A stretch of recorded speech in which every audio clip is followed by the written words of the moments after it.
వేదికను అలంకరించిన పెద్దలు,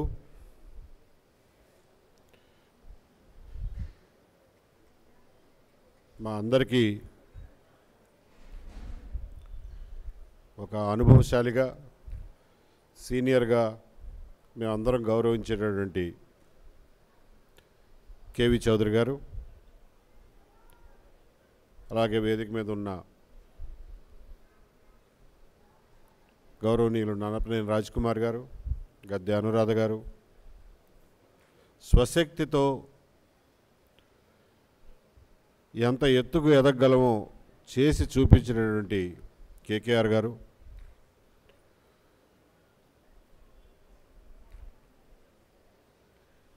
మా వంశీ మీ అందరికీ సుపరిచితుడు, అలాగే విజయ్ కుమార్ గారు, వీరందరికీ నా నమస్కారాలు. ఈ కార్యక్రమానికి విచ్చేసిన మీ అందరికీ కూడా నా హృదయపూర్వక నమస్కారాలు తెలియజేసుకుంటున్నాను. 2 సంవత్సరాల క్రిందట గుడ్లవల్లేరులో ఇలాగే కొసరాజు వారి ఆత్మీయ సమావేశం జరిగింది. దానికి నేను, కోడె దుర్గాప్రసాద్ గారు హైదరాబాద్ నుండి వెళ్ళాం. నేను కొసరాజు వారి ఆత్మీయ సమావేశం అటెండ్ అవ్వడం మొదటిసారి, ఇది రెండవసారి.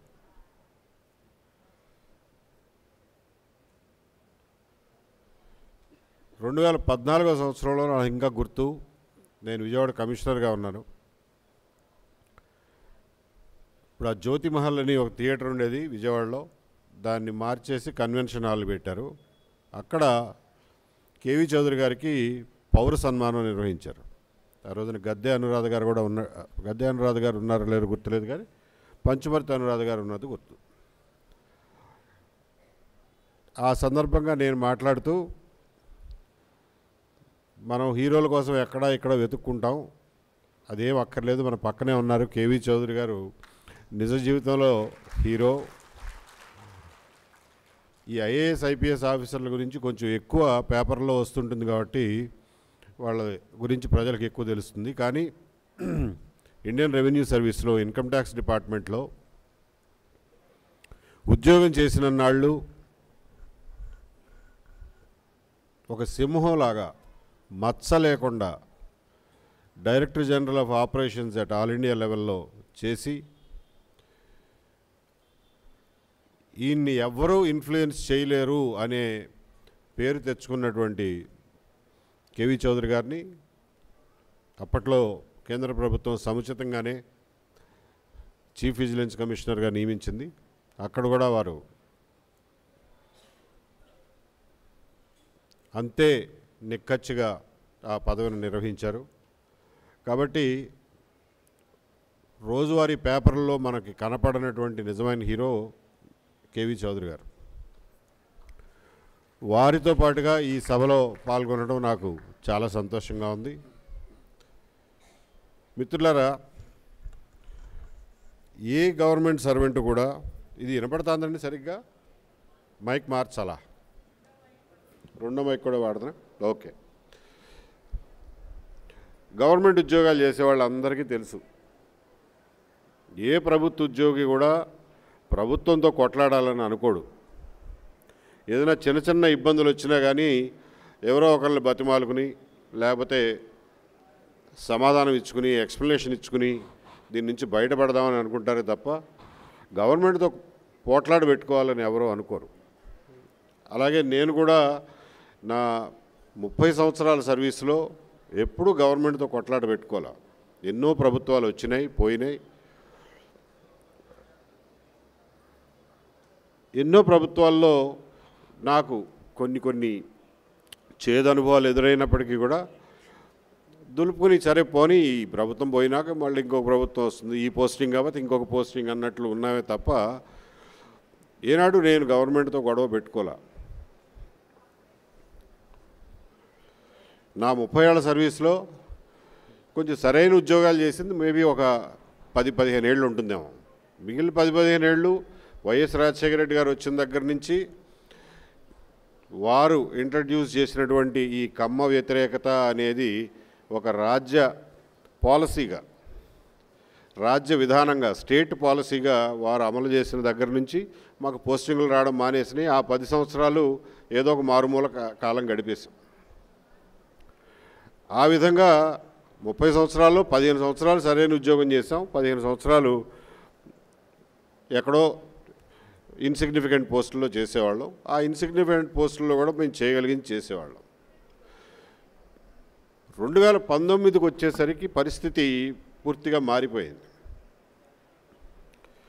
రాజశేఖర రెడ్డి వేసిన విత్తనం ఇప్పుడు పెద్ద విషవృక్షమై కూర్చుంది. అది ఏమాత్రం వెరప లేకుండా మంచి మర్యాదలకి, రాజకీయాల్లో గౌరవానికి, అడ్మినిస్ట్రేషన్లో సంప్రదాయాలకి ఏమాత్రం విలువ ఇవ్వకుండా కమ్మవారిని ఓపెన్గా, టార్గెటెడ్గా వాళ్ళని అణిచివేత ఒక యుద్ధ కార్యక్రమంలాగా యుద్ధం ప్రకటించారు. అది వీడు వచ్చిన తర్వాత జరిగినటువంటి కొత్త మార్పు. ఆ పరిస్థితుల్లో 30వ తారీఖున ప్రమాణ స్వీకారం చేశాడు. అదే రోజు రాత్రి వాడు ఇచ్చిన రెండో జీవో నా ట్రాన్స్ఫర్ చేశాడు, కానీ పోస్టింగ్ ఇవ్వడు. సో 8 నెలల పాటు పోస్టింగ్ లేదు, జీతం లేదు.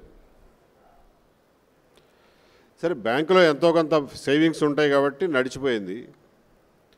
అప్పటికీ కూడా నేనేం కొట్లాడలా, నేనేమి ఎవరితోనూ పోట్లాడలా.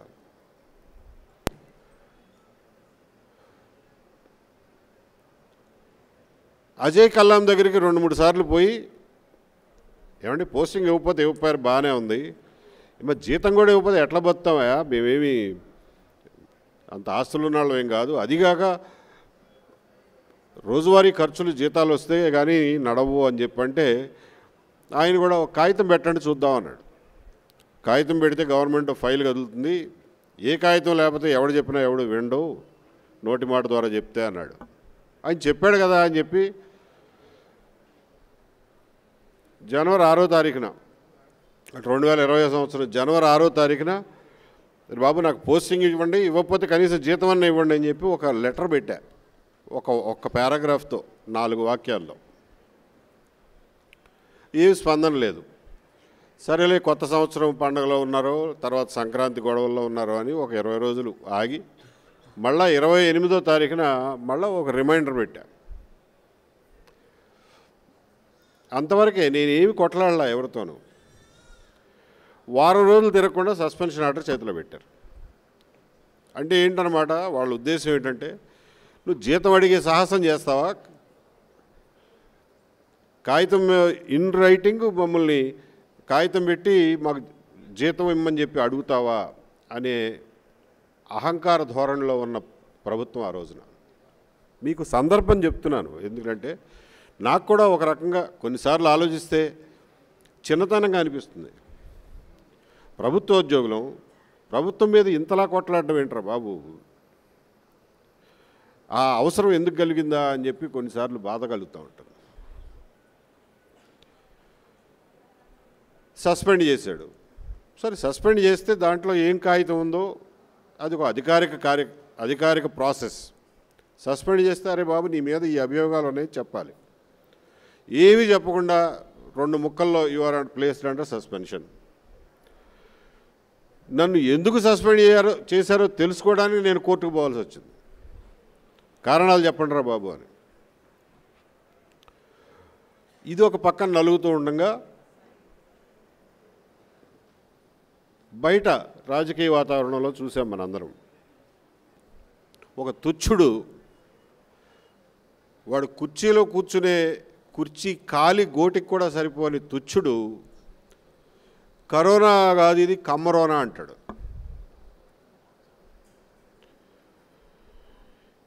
ఇంకొకటి చీఫ్ మినిస్టర్ చైర్లో కూర్చున్న వెధవా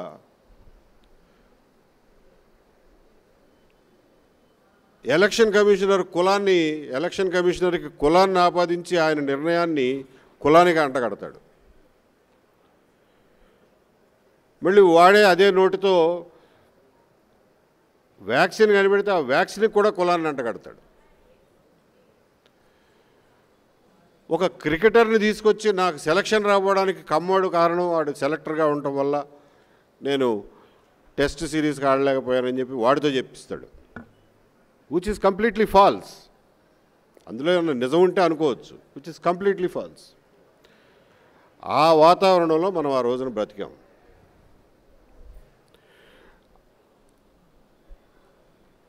ఆ వాతావరణంలో నా మీద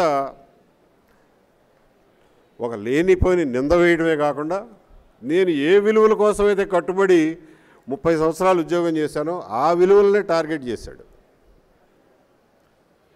కాబట్టి అవతలున్నది గవర్నమెంట్ అయినా భగవంతుడైనా కానీ తిరగబడకుండా ఉండను. ఆ పరిస్థితుల్లో తిరగబడాల్సి వచ్చింది. నాకున్న ఒకే ఒక మార్గం కోర్టు, న్యాయ ప్రక్రియ. కాబట్టి దాని ద్వారానే పోయాను.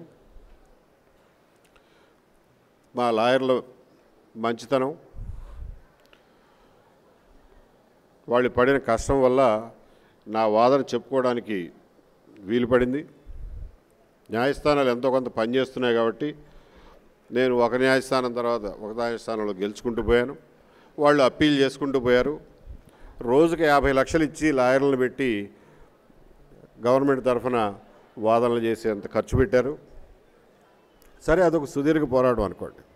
నేను ఇదంతా ఎందుకు చెప్తున్నానంటే, నన్ను చూసి ప్రతివాడు గవర్నమెంట్ మీద కొట్లాడమని ఆ ఇన్స్పిరేషన్ తీసుకోకండి. కానీ ఒక వాతావరణంలో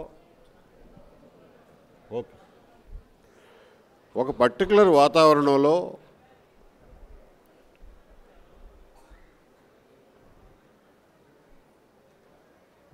మూలక నెట్టబడిన నాడు తిరగబడడం తప్ప వేరే మార్గం ఉండదు. దానికి మానసికంగా మనం అందరూ సిద్ధంగానే ఉండాలి ఎప్పటికైనా.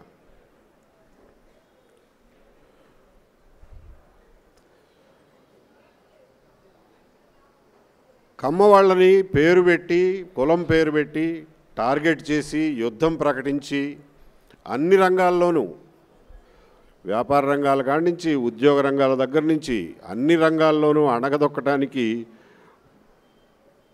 బహిరంగంగా నిస్సిగ్గుగా యుద్ధం చేసే పరిస్థితుల్లో కమ్మవారు కూడా వారికి తోచినంత స్థాయిలో వాళ్ళు ఎదురు తిరిగారు, నిల్చున్నారు. నేను ఒక్కడే కాదు, ఎంతోమంది ఆ సవాల్ని స్వీకరించి ముందుకు నడిచారు. వాళ్ళందరి ఆవేదనని మనం మర్చిపోకూడదు.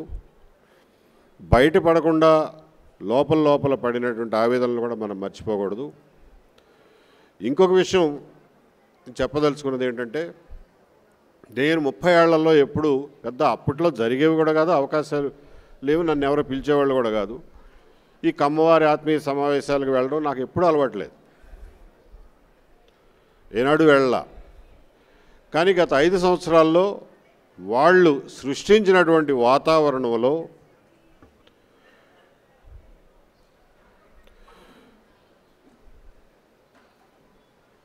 ప్రతి కమ్మవాడు భయపడి డిఫెన్స్లో ఉండిపోయి ఆత్మరక్షణలో ఉండే పరిస్థితుల్ని కలుగు చేసినటువంటి ఆ వాతావరణంలో కమ్మవారికి ధైర్యం చెప్పాల్సినటువంటి అవసరం నాకు కనపడింది. ఏం భయపడకండి, ఇది వచ్చిపోయే మేఘాలే తప్ప ఇది పర్మనెంట్ కాదు, నిలబడి ఉండండి, ఫైట్ చేయండి చేతనైనంత వరకు, దీన్ని మనం తట్టుకోగలం, దీన్ని అధిగమించగలం అనే ధైర్యం చెప్పాల్సిన అవసరం నాకు ఒక సాటి కమ్మాడిగా, ఒక సాటి మనిషిగా నాకు అవసరం అనిపించింది. నేను కమ్మాడిని కాకపోయినా కానీ కమ్మవారి మీటింగ్కి వచ్చి మా మాటలు మాట్లాడేవాడిని అని నా మనసుకు నాకు తెలుసు. ఏ రకంగా అయితే ఆ రోజున ఉన్నటువంటి ప్రభుత్వం, పాలకులు నన్ను ఒక దిష్టిబొమ్మలాగా నుంచోబెట్టి, చూసారా మాతో పెట్టుకుంటే వీడికి ఏం చేశామో అది జరుగుతుంది మీ అందరికీ అని చెప్పి మొత్తం పాలనా వ్యవస్థనే బెదిరించడానికి నన్ను ఒక దిష్టిబొమ్మలాగా ఉపయోగించుకోవడానికి చూశారో, అదే నేను అరే కమ్మోళ్ళతో పెట్టుకుంటే నీకు కూడా అంత ఈజీ ఏం కాదు అని చెప్పి చెప్పడం కోసం మీ అందరి దగ్గరికి వచ్చి మిమ్మల్ని ఇన్స్పైర్ చేయడానికి నేను నిర్ణయించుకున్నాను. అందులో ఇది మంచా చెడా, ఇది ఒక పబ్లిక్ సర్వెంట్గా నేను ఒక కుల సంఘం మీటింగ్కి వెళ్ళటం మంచిదా కాదా అనే మీమాంసకి నేను ఏనాడు గురికాల. I was very clear in my mind. నువ్వు వీళ్ళని టార్గెట్ చేసావు, నేను వీళ్ళకి తోడుగా నిలబెడతా, వాళ్ళని నా చేతనైనంత వరకు నిలబెడతా, వాళ్ళని ఇన్స్పైర్ చేస్తా. నువ్వు నన్ను చూపించి మిగిలిన వాళ్ళని బెదిరించినట్లుగా ఎట్లా అయితే బెదిరిస్తున్నావో నేను పక్కన నుంచుని వీళ్ళకి ధైర్యం చెప్తా. సో బ్యాలెన్స్, నువ్వు చేసేది నువ్వు చేసుకో, నేను చేసేది నేను చేసుకుంటానని చెప్పి మీ మీటింగులకు రావడం జరిగింది. అంతకుముందు నేను ఎప్పుడూ సర్వీస్లో ఈ మీటింగులకు రాలా. సరే, ఆ తర్వాత ఎన్నికలు వచ్చినాయి. ఎన్నికల్లో ప్రతి కమ్మవాడు కొంతమంది ఒక 10-20% పక్కన పెట్టేస్తే కిలో వంకాయలు కొంటే 1-2 పుచ్చులు వస్తాయి. దాని గురించి వంకాయలు కొనడం మానం, తినడం మానం. కమ్మవారు అందరూ కూడా కలిసికట్టుగా దేశ విదేశాల్లో ఉన్న వాళ్ళందరూ కదిలి ఈ దుర్మార్గపు ప్రభుత్వానికి, ఈ రాక్షస ప్రభుత్వానికి, ఈ నియంతృత్వ ప్రభుత్వానికి ఎటువంటి సమాధానం చెప్పారో అన్నది మీ అందరికీ గుర్తుంది.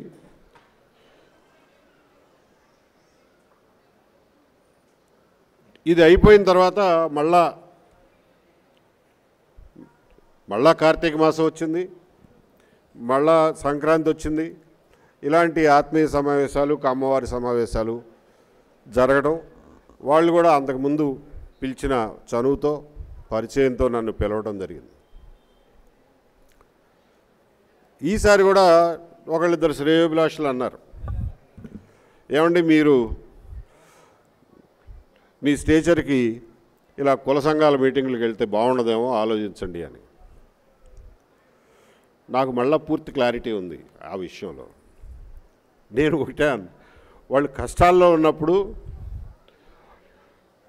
వెళ్ళి నిలబడడం నా బాధ్యతగా వెళ్ళి చేశాను. అలాగే నేను కష్టాల్లో ఉన్నప్పుడు కూడా వాళ్ళందరూ పాపం సంఘీభావం ప్రకటించి, నాకు ముక్కు మొహం తెలియని వాళ్ళు, పరిచయం లేని వాళ్ళు కూడా నా గురించి కన్నీళ్లు పెట్టుకుని బాధపడిన వాళ్ళని ఎంతోమందిని చూశారు. అంటే మీకు వీళ్ళందరినీ ఒక దుర్మార్గ ప్రభుత్వాన్ని వదిలించుకోవడం కోసం, ఎన్నికల్లో వాళ్ళతో పని చేయించుకోవడం కోసం మీరు వాళ్ళ మీటింగ్లకు వెళ్తే బాగానే ఉంటుందా? గెలిచిన తర్వాత ఎన్నికలు అయిపోయినాయి కదా, ఇంకా మీటింగులకు వెళ్ళాల్సిన అవసరం లేదని అంటారా? ఇది పద్ధతేనా? ఇది నీతేనా అని చెప్పి ఆ రోజున ఏ రకంగా అయితే వెళ్ళానో, నిష్కల్మష హృదయంతో చాలా క్లారిటీతో ఆ రోజున ఎలా అయితే వెళ్ళానో ఈ రోజున కూడా అలాగే వెళ్తాను. కాకపోతే ఆ రోజున చెప్పిన మాటలు కానీ, ఆ రోజున సందర్భం కానీ వేరు, ఈ రోజున సందర్భం వేరు కావచ్చు. కానీ ఈ ఆత్మీయత, ఈ సంఘీభావం, ముందు అన్నిటికంటే ముఖ్యంగా మనుషులుగా ఒకే కష్టాల్లో ఉన్నటువంటి మనుషులు ఒకరినొకరు తోడుగా ఉండాల్సినటువంటి అవసరాన్ని మనం ఎప్పటికీ విస్మరించజాలం. ఇప్పుడు కాదు, ఎన్ని సంవత్సరాలైనా ఈ ఆత్మీయ సమావేశాలు జరుగుతూనే ఉండాలి, మన అందరం కలుసుకుంటూనే ఉండాలి.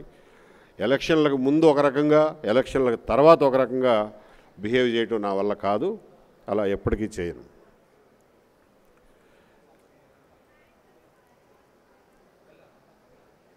మిత్రులారా, నేను ఇప్పటివరకు మాట్లాడిన దాని నుంచి 2 విషయాలు దాన్ని ముందుకు పొడిగిస్తాను.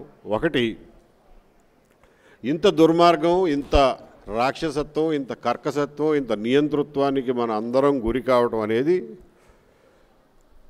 చరిత్రలో మళ్ళీ ఇంకొకసారి జరగకూడదు అనే కఠినమైనటువంటి నిర్ణయానికి మీరు అందరూ రావాల్సిందిగా కోరుతున్నాను.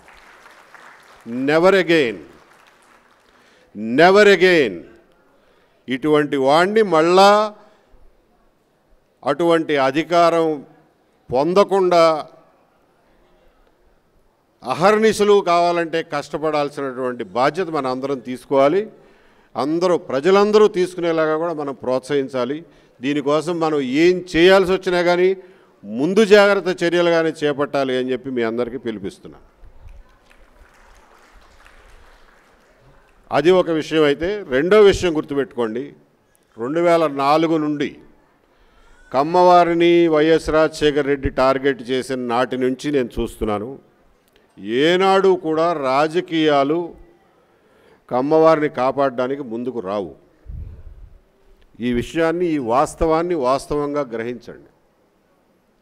ఎందువల్లంటే రాజకీయాలు నడిపేవారు, రాజకీయ పార్టీలు అందరినీ కలుపుకొని పోతే తప్ప వాళ్ళు రాజకీయాలు నడపలేరు. కాబట్టి ముఖ్యంగా మన టార్గెట్ చేసినప్పుడు మనకి రక్షణగా వస్తే ఇంకా ఐడెంటిఫై అయిపోతామనేటటువంటి బెరుకు, మీమాంస రాజకీయ పార్టీల్లో ఎప్పుడూ ఉంటుంది.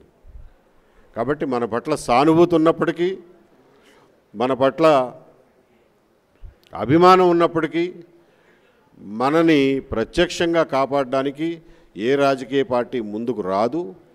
కులంగా మీరు టార్గెట్ అయినాడు, మీరు కులంగానే ఎదుర్కోవాలి, కులంగానే ఐక్యత చూపించాలి, కులంగానే ఎదుర్కోవాలి. అదొక్కటే మీకున్న మార్గం. దీనికోసం అందరూ కలిసికట్టుగా ఏ రకంగా కలుస్తారో నాకు తెలియదు, ఏ రకంగా సంఘీభావం అవుతారో, సంఘటితం అవుతారో నాకు తెలియదు. ఎన్నో మార్గాలు ఉన్నాయి. ఇలా కొసరాజు వంశవృక్షంలాగానే ఇంకొకరు లేకపోతే కమ్మవారి సంఘాలు పెట్టుకుంటారో, ఇంకోటి పెట్టుకుంటారో, లేకపోతే సైకో బాధితుల సంఘం అని ఒక కొత్త సంఘం రిజిస్టర్ చేసుకుంటారో, మీ ఇష్టం. ఏదో ఒక రకంగా మీరు సంఘటితమై మీ ఫైట్ మీరు చేసుకోవాల్సిందే తప్ప రాజకీయ పార్టీలు ప్రత్యక్షంగా వచ్చి మిమ్మల్ని కాపాడతాయి అనుకునే భ్రమ నుంచి బయటకు రావాల్సిందిగా మీ అందరినీ కోరుతున్నాను.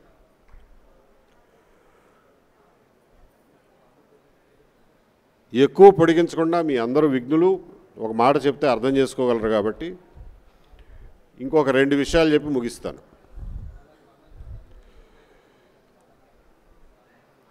కమ్మవారు సంఘటితం అవ్వాల్సినటువంటి అవసరం ఒక పక్కన ఉంటే, కమ్మవారు ఈరోజు ఫేస్ చేస్తున్నటువంటి ఛాలెంజెస్, సవాళ్ళని అర్థం చేసుకుని దానికి తగినట్లుగా వాళ్ళ పిల్లల్ని, మనవాళ్ళని, మనవరాళ్ళని ఎలా కని పెంచాలి, పెద్ద చేయాలి, వాళ్ళని ఏ రకంగా తీర్చిదిద్దాలి అనే విషయంలో కూడా మీరు ఒక ఆలోచన చేయాలి. ముఖ్యంగా ఈ రోజున మగపిల్లలుగా తీర్చిదిద్దే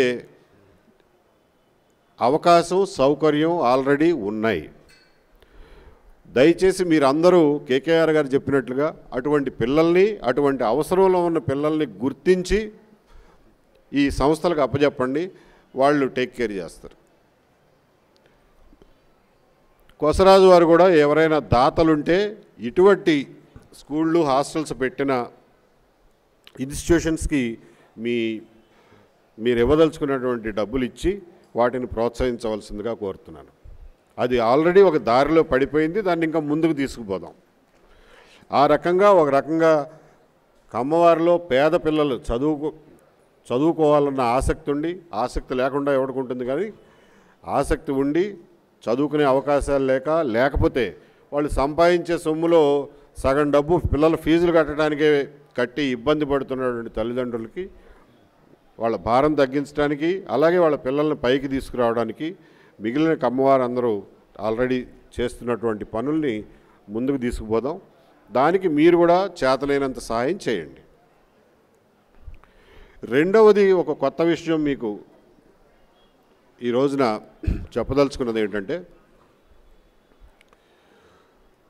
ఆరోగ్యం అనేది ఇంకొక ముఖ్యమైనటువంటి సమస్య. కమ్మవారిలో ఆరోగ్య సమస్యలు కార్పొరేట్ హాస్పిటల్కి పోయినా, ఎక్కడికి పోయినా కానీ వేలల్లో ఈ డయాగ్నోస్టిక్ ఫీజులు, లక్షల్లో వైద్యాలు, రూమ్ రెంట్లు, ఇవన్నీ భరించలేక దాదాపుగా కొన్ని కుటుంబాలు అయితే వాళ్ళ సర్వస్వం ఆస్తులన్నీ కోల్పోయే పరిస్థితికి వస్తున్నారు. ఇందులో మనం పెద్దగా కార్పొరేట్ హాస్పిటల్ని తప్పుబట్టి ఇప్పుడు మనం సాధించేదేమీ లేదు. కాబట్టి మనం ఒక కమ్యూనిటీగా దీనికి ఒక సొల్యూషన్ కావాలి అనుకున్నప్పుడు ఆల్రెడీ కొంతమంది సుబ్బారావు లాంటి వాళ్ళు దీని గురించి కొంత ఆలోచించినట్టుగా కనిపిస్తోంది. దాన్ని ముందుకు తీసుకుపోవాలంటే కమ్మవారి అందరినీ ఒక ఆరోగ్యానికి సంబంధించినటువంటి ఒక యాప్లోకి తీసుకొచ్చి వాళ్ళ బేస్ డీటెయిల్స్ ఇవాళ ఉన్నటువంటి ఆరోగ్య పరిస్థితుల్ని అందులో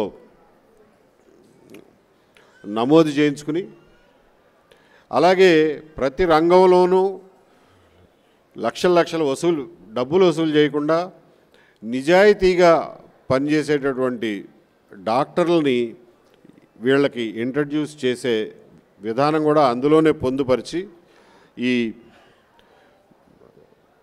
వైద్య అవసరాలు ఉన్నటువంటి కమ్మవారిని, ఆ అవసరాలు తీర్చే డాక్టర్లకు అమ్మవారు కావచ్చు, ఇంకెవరైనా కావచ్చు, ఎవరైనా సరే good doctor is a good doctor irrespective of the community. ఆ డాక్టర్లని అనుసంధానించగలిగేటటువంటి ప్రక్రియ యాజ్ ఎ కమ్యూనిటీ మీలాంటి వాళ్ళు కమ్యూనిటీ లీడర్స్ కనుక టేకప్ చేస్తే కమ్మవారిని అందరినీ ఆరోగ్యపరమైన విషయాల్లో వాళ్ళకి చాలా వరకు సహాయం చేసిన వాళ్ళు అవుతామనేది నా ఉద్దేశం. ఈ మధ్యన 2-3 పెద్దలతో మాట్లాడుతుంటే దీన్ని ఒక ప్రత్యేకమైన కార్యక్రమంగా తీసుకుని చేస్తే చాలామందికి ఉపయోగపడుతుంది. ఎందువల్లంటే చాలామంది ఈ రోజున మిస్ డయాగ్నోసిస్ వల్ల లేకపోతే ఓవర్ డయాగ్నోసిస్ వల్ల ఈ కార్పొరేట్ కల్చర్లో ఒక అలవాటుగా మారిపోయినటువంటి ఆ టెస్టింగ్లు, ఆ ఫీజులు, ఆ స్ట్రక్చర్ వల్ల చాలా ఇబ్బంది పడుతున్నారు. దాని నుంచి బయటకు వచ్చి ఒక ఇన్ఫార్మల్ గ్రూప్గా మనం దీనికి సొల్యూషన్ కనుక్కోగలమనే నమ్మకం నాకైతే ఉంది 100%. దీనికి పూనుకోవాల్సిందిగా కొసరాజు వారిని అందరినీ కూడా వాళ్ళకి చేతనైనంతలో, అందులో డాక్టర్లు ఉంటారు, చాలామంది పెద్ద పెద్ద ఇండస్ట్రియలిస్టులు ఉన్నారు, వాళ్ళందరినీ పూనుకోవాల్సిందిగా కోరుతున్నాను. నేను ఇదంతా ఎందుకు చెప్తున్నాను అనంటే రాజ్కుమార్ గారు చెప్పారు ఆరోగ్యశ్రీ ఉంది, డబ్బులు వచ్చినప్పుడు వస్తాయి, సీఎంఆర్ఎఫ్ ఉంది, డబ్బులు వచ్చినప్పుడు వస్తాయి అని చెప్పి. కమ్మవారుగా గవర్నమెంట్ మీద ఎంత తక్కువ ఆధారపడితే అంత మనకు మంచిది. ఏ విషయంలో అయినా సరే ఎంత తక్కువ ఆధారపడితే అంత మంచిది. ఎందుకంటే ఆ సిస్టమ్కి అలవాటు పడితే రేపొద్దున వీడు చేస్తాడో చేయడో, వాడి దగ్గర డబ్బులు ఉన్నాయో లేవో అన్న అనుమానాల కంటే కూడా మనలో మనం సహాయం చేసుకోగలిగినటువంటి పరిస్థితి ఈ రోజున అమ్మవారికి ఉంది. కాబట్టి గవర్నమెంట్ల వైపు చూడడం మానేసి మనలో మనం సహాయం చేసుకుంటే చేయగలిగినటువంటి దాతలు ఎంతోమంది ఉన్నారు. ఉదాహరణకి నాకు ఇది చాలా ఆశ్చర్యంగా ఉంటుంది. కమ్మవారి విషయంలో విజయవాడలో ఫ్లడ్స్ వస్తే 400 కోట్లు విరాళాలు వస్తాయి, అందులో 200 కోట్లు కమ్మవారివి. అవునా కదా? లైన్లో నుంచి మరీ విరాళాలు ఇచ్చి వచ్చారు. కరోనా వస్తే 200 కోట్లు ఆ రోజున ఉన్న గవర్నమెంటు విరాళాల కింద సేకరిస్తే అందులో 100-150 కోట్లు కమ్మవారు ఇచ్చినవే. మళ్ళీ ఇప్పుడు ఎవడో కమ్మ కార్పొరేషన్ అని పెట్టి దానికి ఒక 150 కోట్లు బడ్జెట్ కోసం మనం వెళ్ళి లైన్లో నుంచోవాలంట. దీనికి ఏమన్నా అర్థం ఉందా?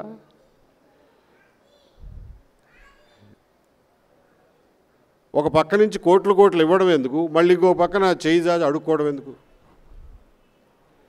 కాబట్టి వీలున్నంత వరకు కమ్మవారి అవసరాలని కమ్మవారు తీర్చుకోగలిగిన పరిస్థితిలో ఇవాళ ఉన్నారు. కాబట్టి దానికల్లా చేయాల్సింది ఒక ఆర్గనైజేషను, ఒక స్ట్రక్చరు, దానికి ఒక పద్ధతి పాడు, నిజాయితీగా పనిచేస్తారు అన్న నమ్మకం ఉన్న వాళ్ళని ముందు పెట్టి ఒక ట్రస్టో సొసైటీయో ఇంకొకటో పెడితే ఇవ్వడానికి కమ్మవారి దగ్గర డబ్బులు ఉన్నాయి.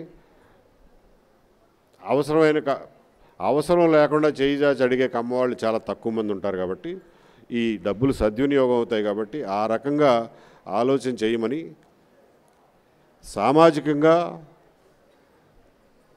ఆలోచనల విషయంలోనూ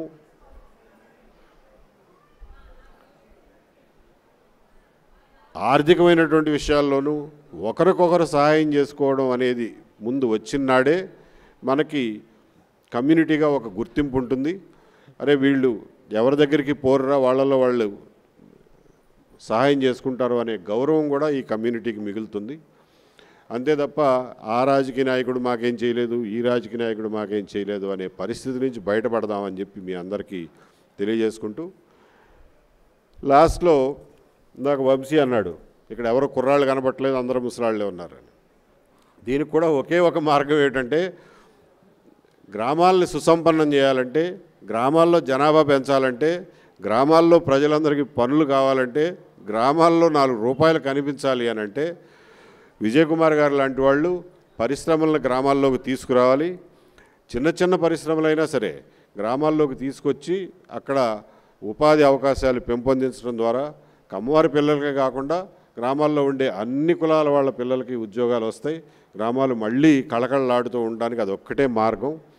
ఈ రకంగా గ్రామాల్లో పారిశ్రామిక అభివృద్ధి, పరిశ్రమల స్థాపన విషయంలో కూడా కొసరాజు వారికి వీలైనంతగా కృషి చేయాలని చెప్పి కోరుకుంటూ, మీ 2 నెలల కిందట రాజేశ్వర గారు నా డేట్ బుక్ చేశారు.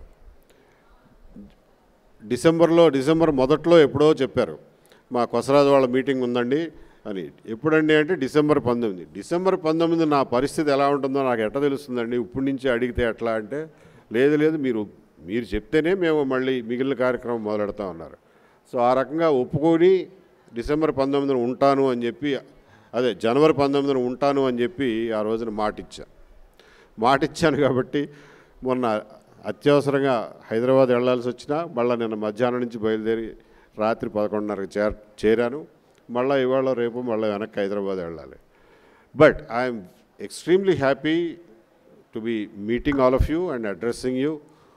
అండ్ ఈ కార్యక్రమానికి నన్ను పనిమాల పిలిచి నన్ను గౌరవించి మీ అందరి ముందు 4 విషయాలు షేర్ చేసుకోవడానికి అవకాశం ఇచ్చినటువంటి కొసరాజు వంశవృక్ష కార్యవర్గానికి నా కృతజ్ఞతలు తెలియజేస్తూ, మీరందరూ